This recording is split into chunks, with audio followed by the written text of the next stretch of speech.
वो आपको ये नहीं कहते कि आप हिंदुस्तान के पहले मालिक हो, वो आपको कहते हैं आप जंगल में रहते हो। बीजेपी और आरएसएस आदिवासी को वनवासी क्यों कहती है? आदिवासी और वनवासी के नामों का झगड़ा क्या है? अगर संविधान में आदिवासियों को शेड्यूल्ड ट्राइब्स अनुसूचित जाति कहा गया है, तो फिर ये वनवासी नाम कहां से पैदा हो गया? बीजेपी और आरएसएस आदिवासी के बजाय वनवासी नाम पर इतना जोर क्यों देती है कि कांग्रेस को इसके जरिए बीजेपी आरएसएस पर हमला करने का मौका मिल जाता है? ये बड़ा सवाल है। सोमवार को इसी को लेकर राहुल गांधी बीजेपी और आरएसएस पर तीखा हमला बोला।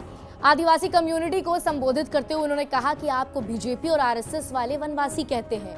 वो कहते हैं कि आप जंगल में रहते हैं, कि आपको शहर में रहने का हक नहीं। सबसे पहले सुनिए कि राहुल गांधी ने अपने भाषण में क्या कहा। बीजेपी के लोग आपको आदिवासी नहीं कहते, क्या कहते हैं आपको? वनवासी। वनवासी। वो आपको यह नहीं कहते कि आप हिंदुस्तान के पहले मालिक हो, वो आपको कहते हैं आप जंगल में रहते हो। वो ये नहीं चाहते कि आप शहरों में रहो, कि आपके बच्चे इंजीनियर बने, डॉक्टर बने, हवाई जहाज उड़ाना सीखें, अंग्रेजी बोलें। वो ये नहीं चाहते। अब सबसे पहले जानिए कि आदिवासी का मतलब क्या होता है। आदिवासी मतलब पहला निवासी। इसका मतलब है कि इस समुदाय से ताल्लुक रखने वाले लोग हिंदुस्तान के पहले निवासी हैं। आदिवासी शब्द का इस्तेमाल आम जनों के बीच लोकप्रिय है। दस्तावेजों और टेक्स्ट बुक में भी इस शब्द का इस्तेमाल किया जाता है। हालांकि संविधान में समुदाय के लोगों को शेड्यूल्ड ट्राइब्स यानी अनुसूचित जनजाति के लोग कहा गया है। जब संविधान का निर्माण हो रहा था, उस वक्त संविधान सभा की बैठकों में आदिवासी शब्द को लेकर चर्चा हुई थी।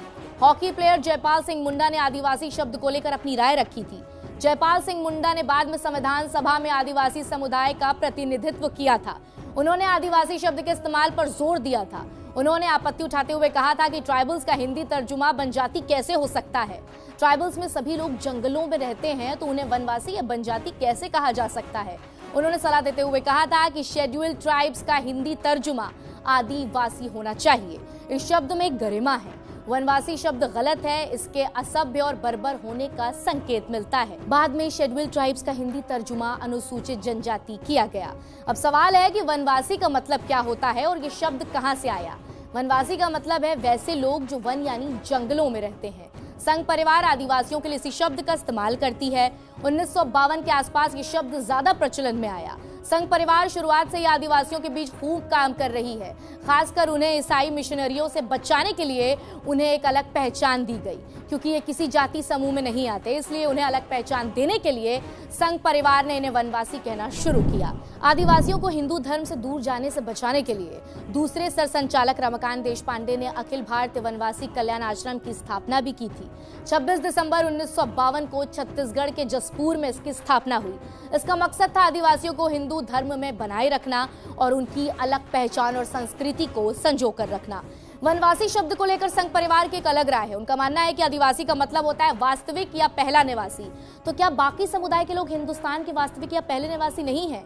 संघ परिवार मानता है कि हम सभी हिंदुस्तान के असली निवासी हैं, इसलिए आदिवासी के बजाय ट्राइबल्स के लिए वनवासी शब्द ज्यादा सही रहेगा। संघ परिवार आर्यन घुसपैठ की थ्योरी को भी गलत मानता है। आर्यन घुसपैठ की थ्योरी में कहा गया है कि आर्यन सेंट्रल एशिया से चलकर हिंदुस्तान पहुंचे और यहाँ के निवासी बने, यानी आर्यन यहाँ के मूल निवासी नहीं है। संघ परिवार को लगता है कि आदिवासी शब्द कहीं न कहीं आर्यन घुसपैठ की थ्योरी को सही ठहराता है, इसलिए वो ट्राइबल्स को वनवासी कहते हैं। संघ परिवार से जुड़े लोग कहते हैं कि वनवासी शब्द का इस्तेमाल रामायण में भी किया गया है। वनों में रहने वाले लोगों को उस वक्त भी वनवासी कहा जाता था। ये किसी भी तरीके से कोई कमतर शब्द नहीं है। संघ परिवार कहता है कि आदिवासी शब्द 1930 के आसपास ब्रिटिश लेकर आए। इस शब्द के इस्तेमाल में कोई हर्ज नहीं है, लेकिन भारत के संदर्भ में ये शब्द गलत है। संघ परिवार का मानना है कि वनवासी को सभ्य नाम मानने का कॉन्सेप्ट पश्चिमी देशों का है। हमारे यहाँ ऐसा नहीं है। हमारी सभ्यता की जड़ें जंगल से जुड़ी हैं, इसलिए गांवों में रहने वाले और ग्रामवासी नगरों में रहने वालों को नगरवासी कहने की परंपरा भी रही है। इसलिए अगर वनवासी कहा जाता है तो इसमें कुछ गलत नहीं है। तो यह है आदिवासी और वनवासी से जुड़े सारे झगड़े की कहानी।